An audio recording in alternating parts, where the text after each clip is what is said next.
Mary Vargo is the horticulture agent in the Greenville County Extension Office, and she came down early today to help us with this holiday program. Mary, thanks for the drive. Yeah, no, it's no worries at all. And, you know, we have ideas of traditional holiday decorating. I mean, poinsettias, which of course we have people at Clemson who do such wonderful work on, and holly and greenery and all that. But I thought, you know, not everyone celebrates the holidays in the same way. And that today maybe you and I would do some examples of things that hopefully people will be having some family coming to see them, and that they want to make their, now that we're inside more, they want to make their house more attractive. And there would be some different ways that we could give people inspiration on how to have some holiday cheer in their home. Yeah, that's right, Amanda. So today I'm going to show you some arrangements that are Ikebana-inspired. Ikebana is the Japanese culture, or their way of arranging flowers or branches or stems, really anything nature around you that celebrates seasonality. So that could be anything at any time of the year that you choose to prune and make some sort of artistic arrangement with. So today, we'll be looking at a couple of different things that I collected. Cherie Wright at Furman University, she let me go around the grounds and clip lots of really fun things that I'll be using today, and showing you some really fun arrangements and how you can really showcase nature and celebrate seasonality this holiday season. Well, Mary, I guess we need a container, and since we're not going to just jam everything in, I imagine there's some kind of holder that's necessary. Yeah, containers, you know, you can virtually use anything with this Ikebana-inspired arrangement that we're doing. In Ikebana culture, you're really supposed to use certain containers at times of the year. Oh. So for today, we're just gonna, you know, do something simple, but it's really important to have a really nice base in your container, or something that holds those stems together that you can create this really fun shape. So I've got a kinzan here, is what we call it, or flower frog. Yeah, not really sure why they call it the flower frog. I think maybe because it can stay, we think of frogs as so associated with water, and it's going to be under the water. Probably so. Yeah. But it's really great because it's got all these like pin-like, sort of like a cushion. Yes. And what you can do is you just use the plant material that you collect from around you, and you essentially just insert the stem into this cushion, and it holds it really nice and tight. And if you want to, you can, I would imagine, go at an angle. Yes. Because there's so many of these little pins in there, and get an angle if that's what Absolutely. you would like to do. Absolutely. And you brought some that you have gotten over the years, and I have brought some. There are many different types, and kind of depending on what you're wanting and the size of your stems, different ones can be more useful. Yeah, it just depends on how grand you want your design, or how thick the stem on some of the plant material that you collect is. But I mean, you can even use chicken wire in any kind of container. I mean, there's virtually, you could do this any type of way. This is just a way that I can get a really fun shape, and it has a personality of its own. All right, well, let's plop that frog back in there. Once you put your, you know, you can do this while it's in the container and submerged in water.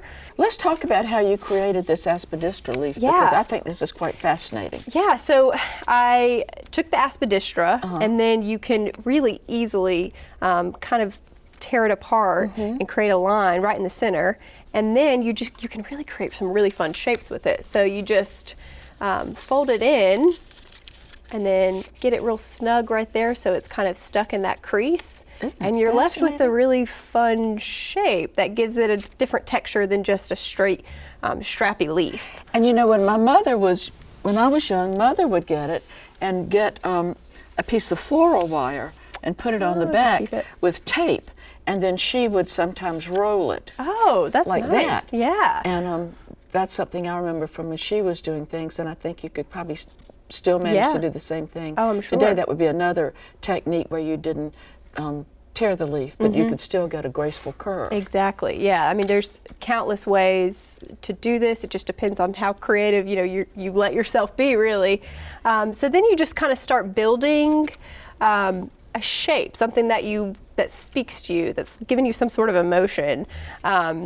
So hopefully people get in touch with their inner artistic side while doing this. It's really meditative. It's a great form of free therapy for me. And this one, of course, now Aspidistra is, that used to be the ones that the variegated were very cold tender, but there's a lot out there now. There is. So here we get the same plant, but with some contrast, which is lovely. Oh yeah, I mean, it's once it comes all together, it really looks great. So you really just kind of want to create a form, something that's going to celebrate each individual stem, and you're paying respect to the form, which is essentially Ikebana.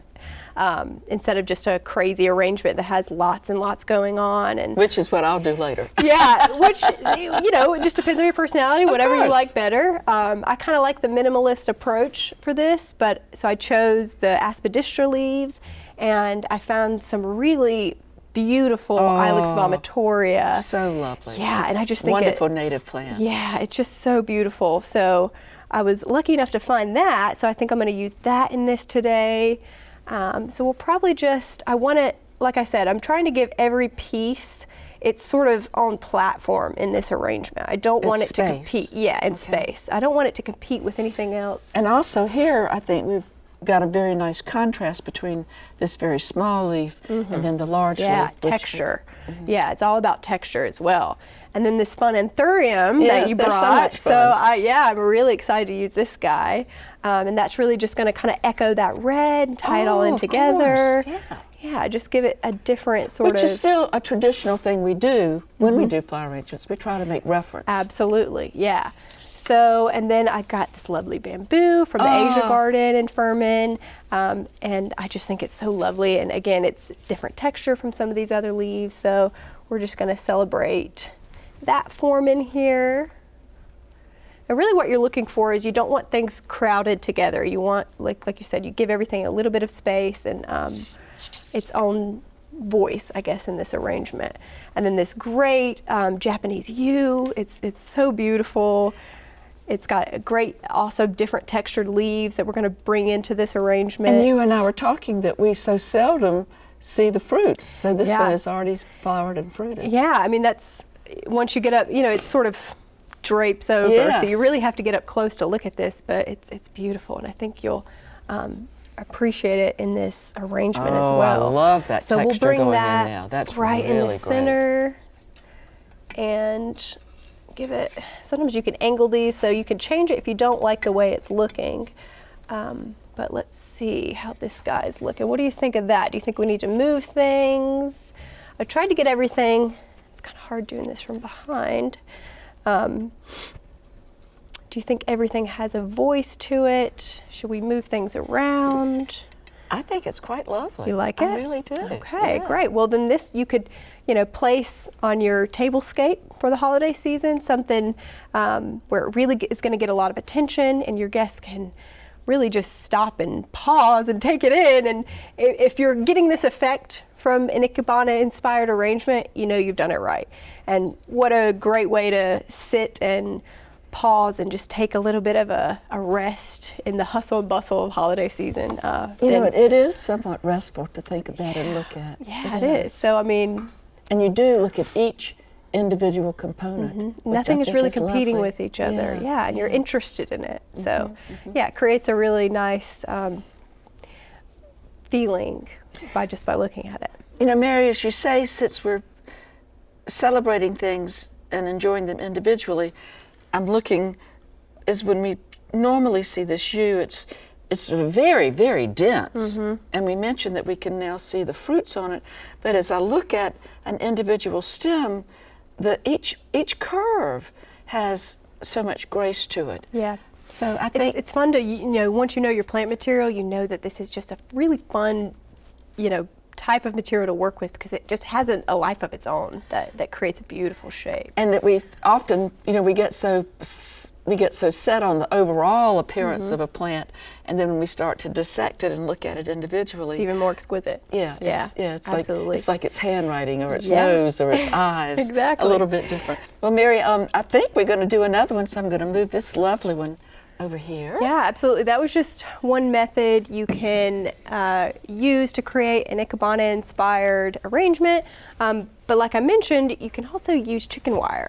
And it's great at holding stems in specific positions to create the sort of form that you really want to get across. And this one is going to be more three-dimensional than some of our other other holders, which I think would give you perhaps a little more freedom depending on what material. Yeah. When you get it, I would remind people that chicken wire comes in a lot of different strengths. So find a small piece that you much can easier to crumple. maneuver with your hands. Absolutely. And you may even want to wear gloves when you use it. Yeah, because some of those ends can be kind of sticky. Okay. So yeah, you just plop it in the container of your choice, and then again, to create the Ikebana-inspired arrangement, you go and collect material around you that you think has some sort of beautiful form that speaks to you. So we've got this beautiful cedar, and then we've got this amazing Nandina with this almost just a purplish blue-green hue. The hue is beautiful. It's just gorgeous. Nandina, you know, it can sometimes get a little bit of a bad rep in some cases when it's overused and just not in the right place, but really at some point it just creates this beautiful new color on the new growth that is just so inspiring. So had to clip some of this because I think these colors are really going to work well together, and the form. Well, and I think they relate well to the color of your container, and I think the whole thing is an individual piece eventually. Absolutely. So this as an art form, you want to make sure everything is going together nicely. So yeah, you just kind of the same method as before, but you're just inserting it into the open spaces in the chicken wire. So we'll place this guy in here, and sometimes you have to do a little bit of wiggling to get in there. Or you can even go in and pinch the chicken wire if necessary. Yeah. Usually I just kind of use it just to give it some sort of stability a little bit. Sometimes it's not all the time necessary, but so we'll place this guy right here. And again, we want to make sure we're not overcrowding the space. We want to make sure each stem is getting its own voice in this arrangement. And I'm really only using this two types of plant material. So you really should very minimal. But I think you'll see that it has a really impressive finish to it that I think is really quite elegant. Let's see, let's go back in with some Nandina, and we'll give this sort of flare right. Let's put this guy right here. Sometimes you can use some of the other stems to support other stems. So if you're using chicken wire and it's not really giving you the stability it needs, use the stems. Yeah, twist in them there. together. Yeah, absolutely. Nothing is kind of off limits. You just need to keep trying to get that desired look. So let's see. How are you liking this so far? Do you think it's speaking to each of the individual? I do, because material? they're so dramatically different in, I mean, we've got this, you know, compound leaf that has this very subtle color to it. And when the light hits it, it's different too. So you'll get a red hue sometimes, blue. And then here we've got this, you know, really needle-like structure and a far straighter yeah, absolutely. aspect. And never be afraid to, you know, go back if you create something and you don't like it, change it up. You know, move it into the center. So just by changing that stem, I can give it another form that might be a little bit more attractive to me, where it's kind of up and over, and these are kind of off to the side. It's really just about, like I said, showcasing each individual plant material. Well, Mary, I think one of the things that's great fun about this is, although we've used the same concept and motivation, we're not limited to what happens. There's still a great opportunity for individual expression. So let's bring them in closer and kind of look at them for a minute in a quiet way that perhaps people would do in the Ikebana tradition. Yeah. Mary, this is a remarkable way to show how a spiritual craft can be very diverse. and reflect things that are very simple. And I think one of the things that's occurred to me as I've looked at what you've used today is that it's kind of a way to stroll through your environment and see what's there and blooming and see what speaks to you, instead of just going to a store and coming home with a bunch of flowers. Absolutely, yeah. Take a walk this holiday season. I'm sure a lot of people could do that after a heavy meal or even get away from your family, you know. Yeah, take a walk, just look at the different nature that's available to you on that walk and pick the ones or trim the ones that speak to you, and then come back and make a really fun arrangement. Yeah, there's every single way to do this. It's up to your interpretation. Well, I have always done things in such a traditional form. You've given me a good challenge and probably a New Year's resolution for me. Great. Thank you, yeah, Mary. No problem. Thank you.